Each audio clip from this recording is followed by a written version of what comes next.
அதிமுக பொதுச் செயலாளர் எடப்பாடி பழனிசாமி ஹாலிவுட் ஸ்கிரிப்டுகளை பேசி வருகிறார் என காங்கிரஸ் எம்பி சசிகாந்த் செந்தில் விமர்சித்துள்ளார்.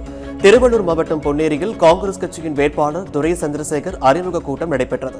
இதனைத் தொடர்ந்து செய்தியாளர்களை சந்தித்த நாடாளுமன்ற உறுப்பினர் சசிகாந்த் செந்தில் எடப்பாடி பழனிசாமி காணும் பகல் கனவு பலிக்காது என்று தெரிவித்தார். பாஜகவுடன் எப்பொழுது சேர்ந்தார்களோ அப்பொழுதே அவர்களுடைய நிலைமையும் களி தின்னும் நிலைமைதான் என்றும் விமர்சித்தார். நாங்க 5 வருடம் மக்களுக்கு செய்த திட்டங்கள், இனி செய்ய போற திட்டங்கள், மக்கள் எப்படி பயனடைய போறாங்கன்ற விஷயங்களை தான் நாங்க பேசிட்டு இருக்கோம். எடப்பாடி பழனிசாமி பேசுற விஷயம் எல்லாம் பாத்தீங்கன்னா ஏதோ ஒரு டாலிவுட் மூவி ஸ்கிரிப்ட் மாதிரி அவர் விஷயங்களை கொண்டு வராரு. இதையெல்லாம் மக்கள் புறக்கணிச்சிருவாங்க.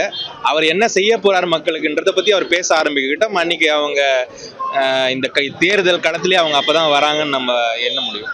பாஜகவுடன் அவர்கள் என்றைக்கு கூட்டணி சேர்ந்தார்களோ அன்றைக்கு அவர்களுடைய நிலைமையே இதுதான்ன்றது அவருக்கு புரியணும். தமிழ்நாட்டிற்கே அவர்கள் ஒரு பெரிய துரோகம் இழைக்கிறார்கள் என்பதுதான் இது இன்னைக்கு நிதர்சனமான உண்மை.